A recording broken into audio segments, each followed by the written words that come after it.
ఇంకంటే ఇది పర్లేదన్న మాట్లాడు. నువ్వు అంటే నువ్వెంత పని రాక్షసుడు, ఎక్కడి నుంచి అయితే ఎక్కడికి రావాలనుకుంటాడు ఆ టార్గెట్ కొడతాడు. రామనాయుడు స్టూడియోలో పార్కింగ్ లేకుండా పోయింది ఇతని వల్ల. అంత అంటే అంత కసి ఉంటుంది అతనికి ఒక పని చేసినప్పుడు.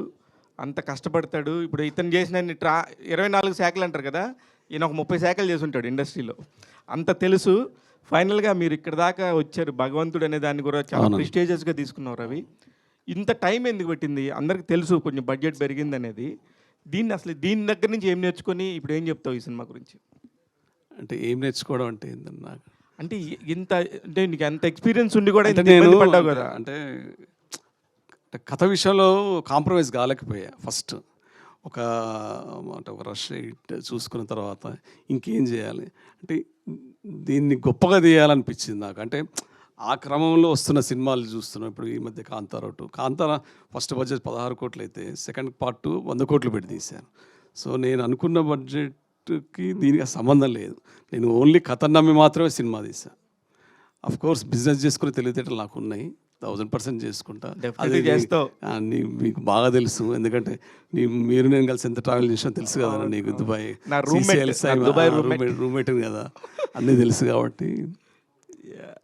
రవి గారు, ఇప్పుడు ఇప్పుడు జనరల్గా మార్కెట్ సినిమా ఇండస్ట్రీకి సంబంధించినంత వరకు ఒక మాట ఎక్కువ వింటుంటాం మనం, బడ్జెట్ ఫెయిల్యూర్ అని. ప్రతి చోట వినిపిస్తుంటుంది అన్నమాట.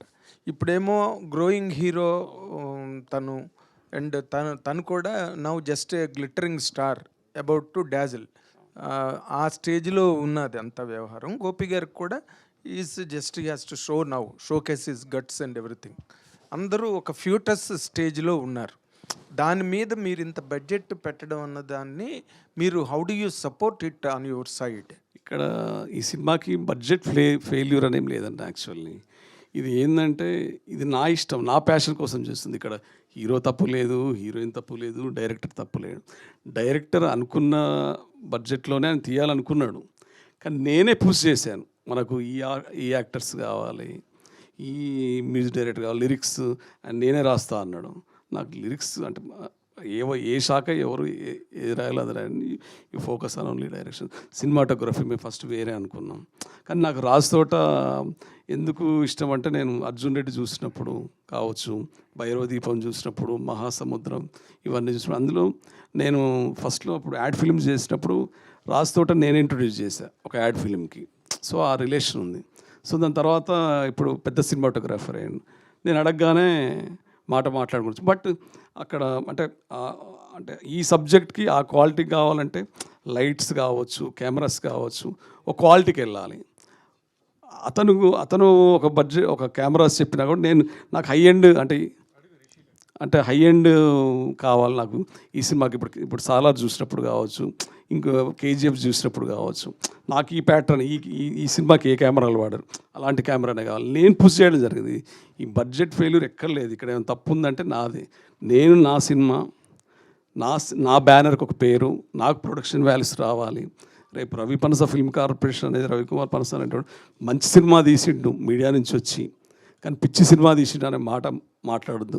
ఏ రివ్యూయర్ కూడా ఈ సినిమా చూసి బాగాలేదు అనే మాట నాకు రావద్దు. ఒక సంవత్సరంలో 100 సినిమాలు రిలీజ్ అయితే 5 సినిమాల్లో నా సినిమా రిలీజ్ నా సినిమా ఉండాలి, మంచి పేరు కావాలి. నేను కంటెంట్ బేస్డ్ ఉన్న సినిమాలే తీస్తాను. నేను ఏదో కామెడీ, యాక్షన్, ఫైట్స్ ఇలాంటి సినిమాలు నేను చేయదలుచుకోలేదు. ఇక్కడ ఫెయిల్యూర్ ఏదైనా ఉంటే నాదే, ఇక్కడ ఎవరు ఫెయిల్యూర్ లేదు. నో ఇక్కడ బడ్జెట్ ఫెయిల్యూర్ అన్నది I'm not targeting your budget or your coming success నేను క్వశ్చన్ చేయట్లేదు సార్. You will 100% succeed. ఎందుకంటే అలాంటి కొత్త యాక్టర్ల మీద మీరు అంత బడ్జెట్ పోసి చేశారంటే అంత సబ్జెక్ట్ డిమాండ్ చేస్తే చేసి ఉంటారు, to excite the audience or to impress the auditoriums. That's good, that is really taken care of. నేను అడిగింది ఏంటంటే బిజినెస్ పాయింట్ ఆఫ్ వ్యూలో మనం చాలా చోట్ల వింటుంటాం కదా, మీ మెకానిజం ఏంటి, హౌ టు దీన్ని ఓవర్కమ్ అన్న పాయింట్లో నేను అడిగానండి. ఐ విష్ వెరీ మీరు దమ్ము ఉన్నదని మీరు చెప్తున్నారు కదా, చేస్తాను. మీరే చెప్తున్నారు అంత దమ్ముగా మాట్లాడిన నిర్మాత. Very strong confident I'm telling I can do the business. Very good sir, all the very best. God thank you. Thank you. Director గారు సార్, డైరెక్టర్ గారు రిషి ఈవెన్ పోస్ట్ సైతాన్ మీ పెర్ఫార్మెన్స్ నచ్చినా కూడా మిమ్మల్ని తిట్టుకున్న వాళ్ళు కూడా ఉన్నారు. Like you being hated as well for your performances. Even భగవంతుడు also carries the same kind of thing. So how it అంటే ఎలా ఉంటుంది మీకు ఒక క్యారెక్టర్గా మిమ్మల్ని హేట్ చేస్తూ ఒక యాక్టర్గా మిమ్మల్ని లవ్ చేయడం అనేది? లేదు సార్, యాక్చువల్లీ ఈ క్యారెక్టర్లో చాలా గ్రేట్ షేడ్స్ ఉన్నాయి. అండ్ దో కొన్ని పోర్షన్స్లో audience will hate this character, but eventually క్యారెక్టర్కి కూడా దెస్ ఎన్ ఆర్క్, ఒక ఇన్వర్డ్ జర్నీ, ఒక జర్నీకి ఆర్క్ ఉంది. And that is what excited me as an actor. అంటే for an actor if there is single shade it's always very boring to play. ఈ క్యారెక్టర్లో almost 2-3 shades ఉన్నాయి.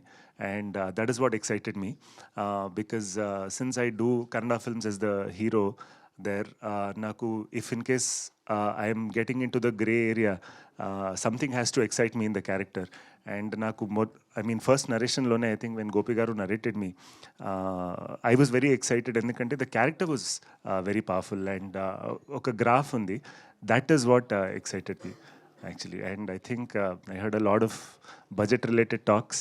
నాకు I think the only thing that is running in my head is, ఖచ్చితంగా ఒక మాట చెప్తాను, I think release అయిన తర్వాత రవి పనస ఫిల్మ్ కార్పొరేషన్కి చాలా సక్సెస్ వస్తుంది, చాలా డబ్బులు కూడా వస్తుంది. And all the actors who are asking for advance, I'm sure everyone will get advance, because I think one thing that I really like about him is he has very big plans, very big ambition, very big vision. And that is very important. You know, having money is different. That is a totally different thing. But having a vision is very important. Whenever you meet him, he's a very positive person. Chala positive manchi. He always talking about what he wants to do next, what he wants to plan, how he wants to take this forward. In fact, I'm not exaggerating it. Telugu film industry ki RPFC will be a blessing because he has lot of big plans. Very nice. And that I'm very, very confident about. Yeah. I mean, I'll not reveal his plans, but you will get to know. Faria and 1 second నేను మళ్ళీ మర్చిపోతాను.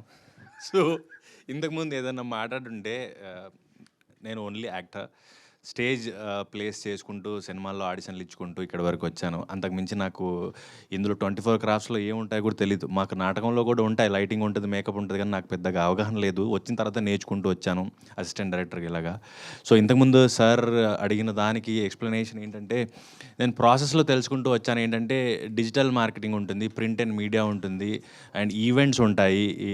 ఇవన్నిటికీ డబ్బుతో ఏదైతే ముడిపడి ఉందో, నేను కేవలం నటుడిగా సినిమాలోకి తీసుకున్న తర్వాత ఈ ఈ ఈ మార్కెటింగ్లో కానీ పోస్టర్స్, గోడ మీద అతికించే పోస్టర్స్ కూడా ఎందుకు లేవు అనే క్వశ్చన్ కూడా వచ్చినప్పుడు నేను దానికి ఏ ఆన్సర్ చెప్పాలో నాకు తెలియలేదు. మేబీ ఏమైనా రాంగ్గా కన్వే అయ్యి ఉంటే దానికి నేను ఇచ్చే ఎక్స్ప్లెనేషన్ మాత్రమే. ఏమో నేనేమన్నా డబ్బులు తీసుకుంటారంటే అలా ఎలా అంటావు అనేది అంటారేమో అని మళ్ళీ నేను ఎక్స్ప్లెనేషన్ ఇస్తున్నాను.